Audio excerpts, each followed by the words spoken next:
Редактор өөрөө айж хийж гэн гэж хэлв. Яг тэр мөчөд шүдүү томаа ханцаагаа шууж, гар дээр хинээдтэй харагдах нүдтэй. Хачин улаан Кристенсен тентгийг тэдэнд харуулв. Тэр залуу хүүхдүүдийг томоотой байсан дээр гэж хэлэхэд манай хүн түүний мөнхөг орч хай басанчлан инэ. Дараа нь түүний хүзөөнөөс нь барьж өмнө нь хизээч харж байгаагүй. Тул өдөр пикчаас Кристенсен вингсих мүү гэж уурсан асуу. Түүний гар хөл басан хүмүүс том хайгаа аюул дарсныг хараад сандарч байхад рэнүүдэнд аюул занж хийжэлгээсхийн. Тэр нэвт шивт харав. Дөнгөж сая хэнийг арна гэж хэлснийг нь асуусан. Үхлийн харц байлаа. Манай хүн өдөртөгчийг агшин зурж чатаж арсан бөгөөд улаан өстэй мангасыг харсан түүний хүмүүс авны тухай цоо яриа өнөн эсгэд гайхаж айдас татв. Яг тэр үед Рай Кристенсен вингсийн гишүүдийн нэрийг барьсныхаа төлөөстөг мэдээв. Үхтлээ айсан гар хөлнүүд нь уушин газраас гадагшгүй илтэн амиа аврахаар зүгтв. Гэвч тэд манай хүний хүчнээс мултарч чадсангүй. Тэднийг тарчиж орхицоор асаас шатааж чангад дэлбэрч дүүсв. Уушин газарт гэрээ идгэр хүмүүс зүгээр өмнө саманд идэхийн тулд Кристенсен вингсийн бож жүжигчсэн тул айх хэрэггүй гэдгийг хүмүүст ойлгуулахыг хичээ. Буудал байсан хүмүүс айд сандарсан харагдах бөгөөд Рай гэр дүүнийг мартахыг хэлж зээ дараад авав. Тэгээд тэднийг явах гэж байхад хэн нэгэн тэдний зөсөө. Тэдний гуравт талархаас ивжирхийсэн кафе. Кэнди хоёроос бөгөөд манай хүн тэдэнд лөө инээмсэв. Шин болж мордо моднаас уяад тэд хотын цахад байх зүрхтэр буудав. Үүр цайж тэнгэр гэрч төхөд Рэй хөдлөх цаг болсон тул Жэйсрэ жи бавгаа шиг хурхирч байхад гэри түүнийг тэнийг нохоо гэж чангаар дуудаж замдаа гарцгаая гэж хэлв. Үд дунд тэд морийн онон аянаа өргөжлүүлсэн бололтой. Гэри замдаа өндөр түвшний аратантай таарч ариноор хийхийг хүсэн санаа алдсан ч юу ч байсангүй. Өчигдрийн тэнцэр түүнд тийм ч сонирхолтой байгаагүй тул Жэ хідэн дээрэмжид байгаль зүгээр байна гэж бодов. Нийсцийн дүрт хөрсөн Рэй тэдэнд өндөр түвшний аратнууд хөвчгийн хот усуудын оролцоо харагддаг. Тул бараг ирсэн гэсэн үг гэж хэлв. Энэ хооронд тэд хадан хисанаас гайхалтай үзэмжийг толтон гэлбэр хотод хүрч ирэв. Том хот болон далайг хараад тэд гайхаж хацрав. Тэд Эверийг хангалттай том гэж бодож байсан ч Кисбер хотыг хараад бодол нь өөрчлөгдөв. Манай хүн хөл хөдөлгөөнтэй хотыг анхудаа харж байгаагаа догтлон хэлэхэд Жэ хоолны үнэрт сатаран баясаж ямар нэгэн зөөж идэхийгүй гэвчрээ тэдэнд хідэн зоос өгөөд өөрөө гэлтийн бүтгэхийн үйл явцыг шалгах ёстой тул project хоттой танилцж байгааг хэлв. Үүнийг сонсоод Гэри түүнээс Кристенсен вингсийг альбан эсний гэрт болгох гэж байгаа эсхийг асуухад Рэй альбан эсний гэр дээр бүртгүүлбэл гişүүд ирсүүлэх өндөр түвшний даашгаар авахд хэлбэр осно гэж зөвшөөрөв. Гэвч Рэй өөрийн дотроо гэлгийн танхимаар дайрч зөөний ясан алхахыг шалгах боломж алдна гэж бодсон дал зорилготой байж таарав. Энэ хооронд Жэ хоолны цагаа хүлээж байгаа мэт дууж ах шиг байна. Ямар зэсэн сонгоход тохиромжтой үзэхээр давчсан Гэри нэстэй баяртай гэж дадлаад тэр дараа нь хотын халхан дээр ууцхыг хүсв. Манай хүн өөрөө тэднийг очихтож ярих хэрэггүй гэж хэлв. Дараа нь Жэ хоолны цаг дээр өлөө дарахаар мах авч идэн амттай байгааг юм гайхан. Гэргээс үнэхээр амсгүй юм уу гэж хэлсэн. Гэвч шаргал өсдөхүү Жэ шиг их хоолны дуршилгүй гэдгийг хэлээд гялалцсан зэвсгүүдийг сонирхож ихшв. Тэр нэгэн гомсог сэлэм рүү нүдээ гялалзуулан харж үнийг нь асуухтай зэрэгцэн өөр нэгэн хүмүүс найдаж үнийг нь асуусаа. Тэр бол толгойдоо нэг ягаан болор титэм зөөсөн хан нөмөрхтэй зуртан нэмэртэй байв. Тэр хэн гэрэг огт тоохгүй өнгөрөх бөгөөд хөөрхий хүү дотроо бага зэрэг уурна. Бүсгүй хоцбичээс сэлэмний үнийг асуухад хоцбич түүнийг нарийн мэдрэмжтэйг нь сайшаагаад энэ сэлэм дөнгөж өчтөрөөсөө ховор згсэн гэдгийг хэлв. Энэ сэлмийг цагаан шанхаар гэдэг бөгөөд дээд түвшний чөтгөрийн шувууны материалаар хийсэн гэдгийг хоцбич хэллээ. Энэ сэлэм нь чулууг зөсөж төмөрөгч завчиж чадах бөгөөд үнэн нэг альбан зоос гэв. Эмэгтэй сэлмийг боож өгөхийг хүсэхэд Гэри шууд дундуур норч нэг альбан зоосон дээр 5 мөнгөн зоос нэмж өгье гэжээ. Гэвч хэн хоёр альбан зоос санал болгож шаргал ус түүх сандрагав. Тэгээд тэр хоёр альбан зоос 5 мөнгөн зоос үгүй химээ хашгирсаар мөнгө авахар жээлүгүйе. Гэри сандарсаар Жэгээс хідэн альбан зоос дээлэж гэж гойн. Гайхалтай зэсэн харлаа гэхэд ам руугаа хоолж хичээсэн том залуу түнд мөнгө өв. Хөдөлтөгч рүү буцаад гүйтэл хөрхий Гэри дхэн 3 альбан зоос төлөөд сэлмийг хартсныг дуусгах тэрээр ангаж цацрав. Харааш идсэн эмэгтэй химэн амандаа өглөх. Бөгөөд энэ үед түүний харц эмэгтэй нөмрөг доор нухацсан шидтэй зүр дээр тасаж түүнийг гүйцэж чачаад шидтэн үү гэж лавлав. Эмэгтэй өөрийгөө шидтэн гэдгээ хүлээн зөвшөөрөхөд Гэри түүнээс хэрэгж чадахгүй байж яагаад сэлэм хэрэгтэй байгааг нь асуув. Охин хариуд нь үүнийг аавынхаа цөглөөс шууд өгөх гэж байгаагаа хэлв. Түүнчлэн тэрээр хүссэн зүйлээ хөдөлтөж авч чадхаа хэлээд хийх ажил байгаа тус холтойг шаардав. Гэри түүнд энэ сэлэм үнэхээр хэрэгтэй байгааг хэлж гойн. Хэрэг өгөж илүү их мөнгө төлөхөд бэлэн гэдгийг илэрхийлв. Тэгвэл охин хэрэг сэлмийг тийм их хүсэж байгаа бол тэнцээ хийж болох юм билээ. Яг тэр мөчид тэрээр осны дундаас бэрг гих залууг дуудав. Тэр өөрийн дагалдагч бэргийг танилцуулаад хэрэг Гэри бэргийг яаж чадвал сэлэм түүних болно гэдгийг онцлов. Шаргалаас тхүү тэр тон залууг хараад жаахан цэцэрсэн ч эмэгтэйгээс яаж өрсөлдөхөө асуухад тэрээр гар барьтаа хийж нэг үеэр ятгчийг шийднэ гэж хариулв. Мөн эмэгтэй хэрэг Гэри яригдвал 3 алтан зоос өгөх ёстой гэхэд шаргалаас тхүү зөвшөөрсөн ч тэр эмэгтэй туслахсан тул өөрөөч бас туслахна гэж зүтгв. Гэри ямар том залууг хайж алахыг бид бүгд мэдж байгаа билээ. Уушин газар дотор хүмүүс Жэгри байж таарсан нэг нь үл таних хүүтэйгээр барьж хорбарсан бэргийн тасаар ховж ирчээлээ. Тэнд байсан хүмүүсийн ихэнх нь бэрэг дээр бооцоо тавьсан ч нэг хүн Жэхүүдээр нэг мөнгөн зоосны бооцоо тавив. Тэр том залуугийн твзээч ялагдаж байгаагүй тул бүгд бэрийг дэмжиж явах үед тэнцээ ихвэлж J-аратан шиг хүчээр хэдхэн секундын дотор өрсөлд бичээ даран ширээг хүч хэмхлэн ялалтай болов. Бүгд асмарын хоцрогцоор гэрийн хөзөрч баярлан сэлмийг өөрийн болгоно. Эмэгтэй үүнд итгэж чадахгүй. Бригээс ансрын техникээ ашиглах магтсан гэж асуув. Гэвч там залуу Жэг мангасан гэж дотроо бодон бүх хүчээ гаргасан хэмээн өөрийгөө өнгөлнө. Уушин газраас гарахтаа Жэ өрсөлд бичээ тэнч хүчтэй байсангүй. Бараг ясыг нь хоосох төгсөө гэж хэлв. Гэри тэр там залууг уур чадвартай гэдгийг хүлээн зөвшөөрч Рюгээс гадна түүний харж байсан хоёр дахь хүчтэй хүн байна хэмээн магтав. Гин өнөө хэмэгтэй тэднийг энэ хотынх биш гэж таамаглан. Аш хэлдэх вэ гэж асуув. Гэри огт эргэлзэжгүйгээр тэдний Crimson Wings гэж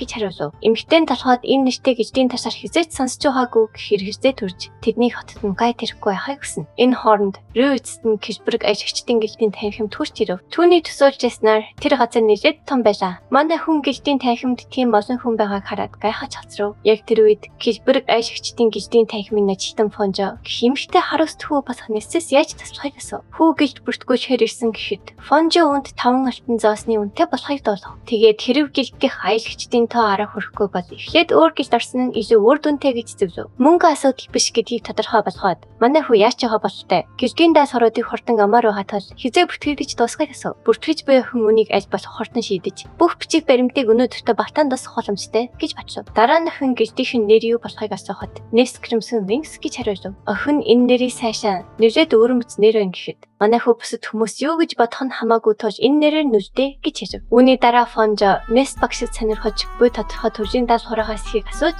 хэдийг санаж болгож чадхаа хэлв. Гэвч хэрэг аль хэдийн нэгийг батцсан байсан бөгөөд ойр орчмын хэдэн хотыг сүйтгэсэн залуугийн талаар сонссон гэдгийг хэлээд тэр даас хорыг хүн асан эсхийг авлав. Фонжо түүнийг Аз зэрэгчдийн даас хорын талаар ярьж байгааг харт ягаад бүртгүүлэхээр ярьчаас нэгэнд ойлгов. Саяхны хүртэл үүн дээр нэлээд олон хүн ирсэн боловч харамсалтай нь тэр хэрэг аль хэдийн шийдэгдсэн гэдгийг Фонжо мэдэгдэв. Хэрэг тарьсан Висигийн зургийг үзүүлээд Жохиндээ энэ нь YouTube түвшний даас хороос нь тос төдийлөн анхаарч татаагүйч дараа нь хотын ойрцоо илүү олон хөрөгчдийн мэдээлэл ирсэн гэв. Түүнчлэн 7 хоногийн өмнө гинт хэрэгтнийг аринж явахдаа дэд түвшний аяжигч амир өгсөн хотын даргын анхаарчийг татжээ. Ийм учраас тэд гинт хэрэгтнийг барихаар хотын хамгийн том хоёр гэлтийг илгээж эцэст нь түүнийг барьсан байна. Манай хүн дотроо хитрхи оройтсандаа харамсаж байгаа болтой. Гинт хэрэгтний эзэмшижсэн манай шингэсэн байлдааны алхах зэсгийн талаар Фонжоос асуув. Ширүүн тэнцэл болсон байх гэж таамаглав. Тэмцэл санснаас хамаагүй хилбэр болсон бөгөөд хоёр гэлт зэсгийн хүчийг мэдчихсэн тул бүрэн бишгтэй байсан гэж Фонжо ярьлаа. Гэрч гэлтийн гişүр түүнийг харахад гинт хэрэгтэн Виси шууд өвдөг сөхрөн уйлж ирсэн гэдгийг Фонжо хэлв. Виси байлдааны алхныг төрийн хүчинд өдөрдүүлсэн байсан бөгөөд галзуурч ясан нь түүний хүсэж байгаагүй гэж мэдэгджээ.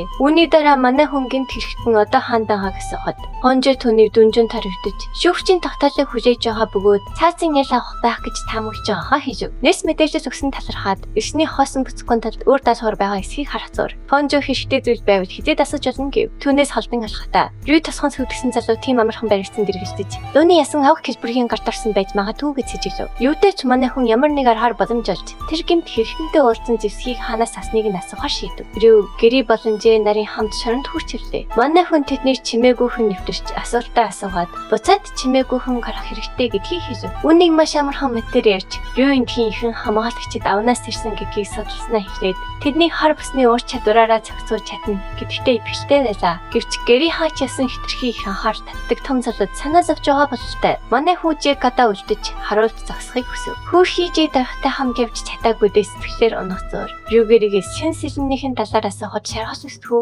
сэлмнийхээ талаар догтлон ярьж өгөв. Гэвч манай хүү түүнийг хитрхи анхаарч татж байгаа тул сэлмийг жийдүүлдэ гэж хэлснээр түүний баяр хөөр удаан үргэлжлэсэнгүү. Үүний дараа шөнийн харуул хамгаалагчид гинт хэрэгтнийг аль хэдийн барьсан тул эрхэн цаазарчгүй. Энд дахиад хэдэн өдөр харуул зогсох ёстой юм бэ хэмээн ярьж явах шиг бай. Гэвч хамтрагч нь энэ нь тиймч амар зүйл биш гэдгийг хэлнэ. Өөрийн сонссон зүйлээ амандаа өгсөн ярина. Тэр хүнийг амьд үждэх бас нэг шалтгаан бий. Энэ хооронд тэднийг ярьж явах зөөрлөө. Гэри хоёр сэгшээ салхи шиг сэмхэн нэвтэрч харуулдууд юу ч анзаарчгүй зөвхөн хүтэн салхи үлээхийг мэдрв. Азар тэр хоёр шаранлуу санснаас амархан нэвтэрч Рэлогийн нүдэрээ тэр хүний байшлыг олж харав. Нөгөө тайгуур шарангийн гадна нэгэн дээд албан тушаалтай хоригдолтой уулзахаар иржээ. Харуултж ясан Жэ хэнийг ирхийг анзаарсан бөгөөд тачирхалтай танил өнөр өнөрцөн бэрэг болсон өнөөх залуу хатагтай байв. Шаранг чирэн явж ясан Гэри хаангүй хөтөх хүчин ирмэгц байгаа хүнийг клеткийн дотор хараад цэжв. Түүний гар өнөөх байлдааны алхамд наалцсныг харсан Рэжэд эзүүлийг олсон ч байдал хэцүү байгааг дуулгав. Тэр үед өнөөх том бие залуу тэдэнд татвшаа хүн орж ирж байгааг мэдлээ. Тэр үнийг Гэрд хэлэхэд Гэри одоо гарвал тэдэнтэй таарна гэж сандран энд мухар годомж байна гэв. Гэвч Рэ түүний бүү яар гэж хэлээд Хажуугийн клеткэнд нутгийг санал болгов. Хаашгыг нэвдэн тэр хоёр клеткэн дотор хурдан орж амжсан бөгөөдлөө гэрэлтэд бидний араас ирээгүй тул зүгээр ч чимээгүй байхад болно гэж тайшруулв. Залуу хатагтай гинт хэрэгтнүүдийн шарн руу дагуулж явсан бөгөөд харуулууд хариуцлыг сайн хамгаалж байгаа тул орохгүй гэж түүнд итгүүлв. Тэрээр Виссиг одоо хүрт юу ч хэлээгүй байгааг мэдсэн бөгөөд харуулууд түүнийг маш сэрцэн байгаа хийв. Энэ хооронд Гэри хоёр тэднийг нууцаар ажиглах бөгөөд шаруулстай хүү өрийн сэлмээ асан өнөөх эмэгтэй мөн босхийг танив. Гинт өнөөх эмэгтэй уурж хоригдлолтой ингэж харьцсан харуулуудыг зэмлэн хоригдлолтой зөв бас харьцдаг уламжлал байхгүй санаалав. Өөх гэж буй хүнийг зөөхний хажууд төрсөн тэрээр уурсахад харуул үүнийг түүний өөрийнх нь хүсэлтэйсэн гэж тайлбарсан. Хатагтайг буруу ойлгосон гэв. Түүнчлэн хоригдож баригдсанаас хойш гарын алхахтай нэг бич. Ямар нэгэн шид түүний биеийг уламдаар дуулан хизээч өхөж магадгүй байгаа харуулууд дуусав. Гинт хэрхэн дараад байна гэж хэлсээр байхад зөөхний дэрхэд суусхайг болсон бөгөөд үүнийг хийхээсээ өмнө түүний аавс зөвшөөрөл авсан гэж тэд тайлбарсан. Харин гинт засуу хатагтай болж Килберг хотын дараа охин байж таарав. Тэр мөчид Висси яг ч төв тор сүцэн мэт сарлаад түүнийг ганцаардахаас айсандаа цэнгүүлэхээр эмэгтэй хүн авчирсаа гэж өгсөв. Харуулууд тэр эмэгтэйд энэ залуу зүгээр гэж итгүүлэхийг хичээх зөөр.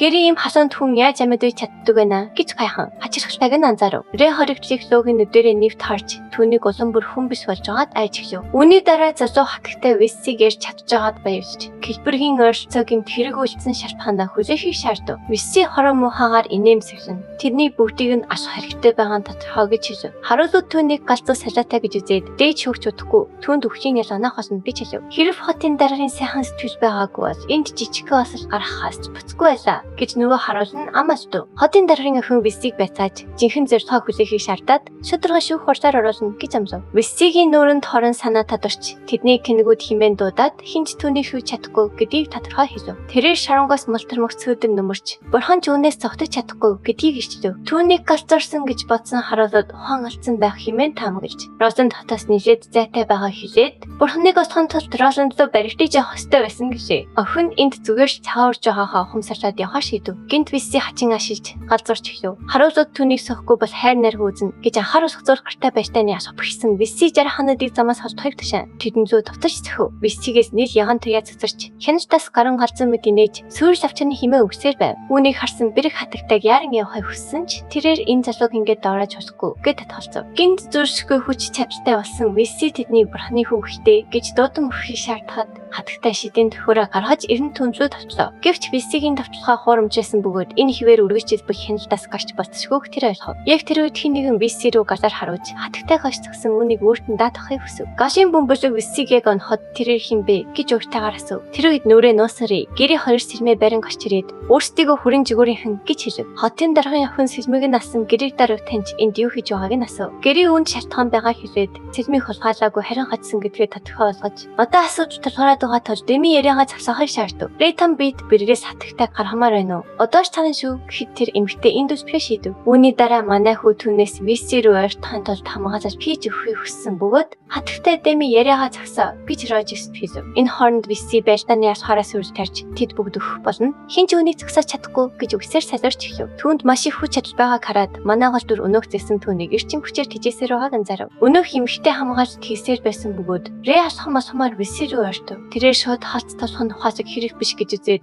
шүсээд түүний хүчийг салуурах хэрэгтэй гэж бодов. Тэр мөчид манай хүү гараа сонгон Виссигийн биед хүрч хүчийг нь сорж авахын тулд манай сарах чадварыг идэвхжүүлв. Яг тэр үед Висси энэ бол миний хүч хэмээн хашгирч Рэг үргэлжлүүлэн сорж явах зур хатагтай түүнийг шиддэн байсныг мэдээд гайхав. Гинт манай хүү Виссиг сүдэрт баригдаж өөрийгөө аврахыг гуйж байгааг олж харав. Тэр залуу яг ч шатаж баймад шанарч хашгирах зур түн дээрх зүй сүдрийн тахал болохыг анзаарч гинт Висси амжих сүдэр болон хөрөв. Энэхүү чихүүд төрөм төрхийг харсан манай залуу энэ пон зүгээр хийлвэр үзэв гэж өөртөө итгүүлэхийг хичээ. Рэй түүний энергийг сарсаар байх үедээ Виссигийн ардлуу байгааг олж хараад тэр дөрөв хон алдав. Манай залуу дараа нэгэн чамангөрөнд нүдээ нээж ханцаагаа шаналж гарныхан талд зөөгийн хайрс өссөн байхыг харав. Гинт хаалга тогших чимээ түүнийг сандаргаж тэрээр гараа даруунав. Яг тэр үед хотын дараагийн охин гэргийн хамт өрөөнд орж ирээд Рэй хит хоног ухаангүй байсныг нь дуулгаж одоогоор их хөдөлж болохгүй санаалав. Рэй хаан байгаагаа асуухад гэрий тэдний хотын дараагийн гэрт байгаа бөгөөд энэ хатагтай бас хотын дараагийн охин Лизи гэж хэлв. Манай залуу тасланд нь талархахад Лизи хариуд нь амиг нь авсанд Лейд талархав. Түүний сэрсэн тул Лизиг түүнээс асуух хэдэн асууж байгаа бололтой. Тэрээр хотын захирагчийн хувьд олон нийтэд занл хийж болцсохгүй ажива уярдас байгууллагыг шашах хастай гэдгийг мэддэг. Жижиг хүрэн жигүүрийг судалж үзээд саяхан авныг эзэлсэн хүмүүс болохыг мэдсэн тул Шиттэн болон Хүжиг Баатрын давхар хэрэгэмтэй хүрэн жигүүрийн өдөрт бичиг энд юу очирсныг сонирхож байгаагаа хэлв. Өөрийгөө тайлбарлахгүй байхаар шийдсэн нэрэтүн дайсан биш гэвч батлаад өнөө калуучныг мөрдөж байгаа бөгөөд зөвхөн зэсгийг нь сонирхож байгаагаа хэлээд тэр зэсэг нь анх авны логийн Хүжиг Баатрын байсан гэж дууснаа нэн хэлв. Энэ нь Жижигийн сонирхлыг дарахад хангалттай гэж найдаж байтал. Тэрээр авахан найз авэр мөн түүнийг найдвартай хүн гэж батлсан тул хамтран ажиллаж болно гэв. Босож зогссон Рэй үүнийг сансаад гайхав. Үүнээс ч илүү цочирдмаар зүйл нь Жижи түүний нэрийг Адрины ахлагчдын нэг Винфорд гэдгийг хэлэхэд болов. Цочирдсан гэрээ Жижи түүнтэй нууцаар холбогдсон тухайга хэзээ ч хэлээгүй гэж хэлж яднасав. Жижи өнөө өглөө хариу авсан гэж тайлбарлаад үүнээс гадна тэднийг үнэхээр найдвартай эсхийг шалгах ёстой байсан.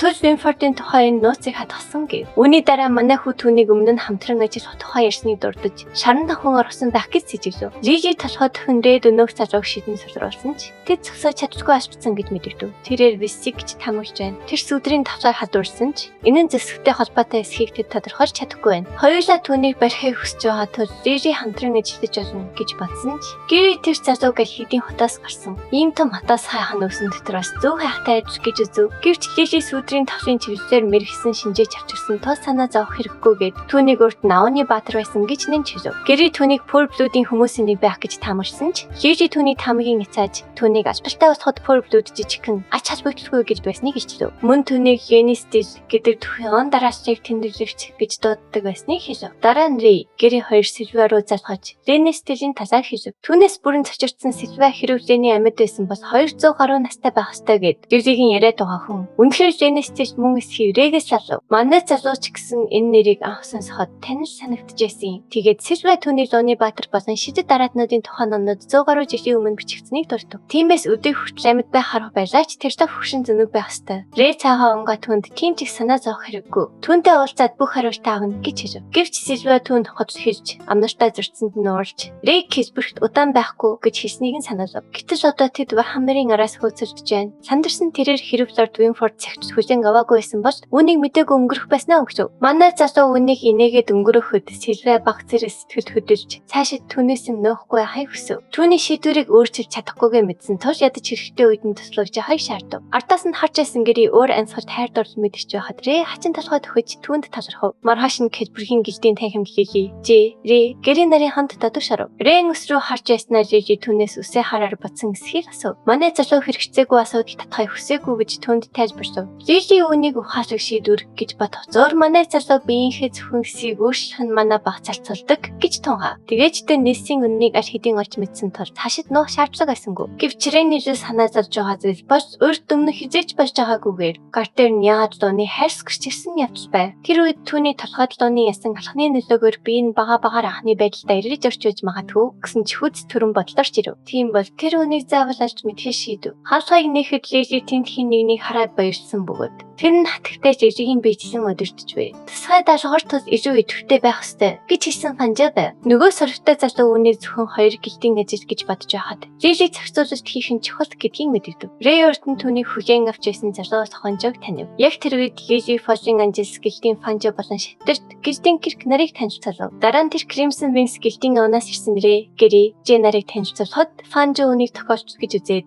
сайхан ноён нэс гэж бүтүүлэхээр ирэхэд өөрөө хүлээн авсан тал нэсмэнд хүргээд өхийг хүсв. Муухай аштай сорвтой залуу Кирк гэрэлцэн байртай Жижигээс эдгээр хүүхдүүд даашгаарыг биелүүлж чадах уу? Тэднийг хурцааруулахгүй гэж найдаж болох уу гэж асуув. Тэр үед Жижи Кирк тэднийг хамгийн хүчтэй нь гэдгийг баталж ээлжлэрийн нэг зүйл хийх хэрэгтэйг мэдрэв. Энэ шалтгааны улмаас тэр тэднийг багтаа орсон бөгөөд Киркийг өөрийг нь хөндлөдөг шигээ тэднийг ч бас хөндлөхийг хүсэж байгаагаа нь хэлв. Дараа нь тэр түүнлөө өвчийн харцаар харж аятайхан дахыг шаардахад Кирк тэрхүү амар харцны цаад утгыг ойлгов. Түүний аимшигтай талыг харсан гурван залуугийнх нь гош гогтоод явцсан бөгөөд Жэйд тэр охин ширүүн санагдаж Гэри түүний өөрсдөө битгий уурлаасаа гэж найдав. Энэ хооронд хин нэгэн ирж хоцорсондоо хүчил өчиж ямар нэгэн зүйл шалгасаагүй гэж найдаж байгаагаа хэлв. Тэр нь танхимд хэвтэрхий олон хүн байсан тул замаа алдсан гэж хэлэхдээ Нистис байж таарав. Рэй Жэнийг хараад итгэж ядна. Түүнийг 200 настай байх ёстой гэж бодож байтал Винфордоос нэг их хамт харагдахгүй байгаа тул тэр түүнийг хуурмжаах гэж таамаглав. Аванаас ирсэн хүүхдүүдийг хараад баярлсан Лени тэдний толгой өөрийнх нь тухай сониуч асуултуудаар дүүрэн байгааг аль хэдийн мэдсэн болжтой. Үйл явдал усамж чимжиж эвцэгтэй мөрч явж байна. Дараагийн хэсэгт бүх зүйл эргэлт хийн. Дараагийн хэсгийг бусдаас төрүүлж хамгийн ихэнд эзхийг хүсвэж 40 дэх төрийн банкны даас руу 50000 төгрөгийн хандив хийгээрэй. Тэгвэл дараагийн хэсгийг тань нэн даруй гаргаж өгье. Таашаагдсан бол лайк дарч, сувг сум маань заавч бүртгүүлээрэй.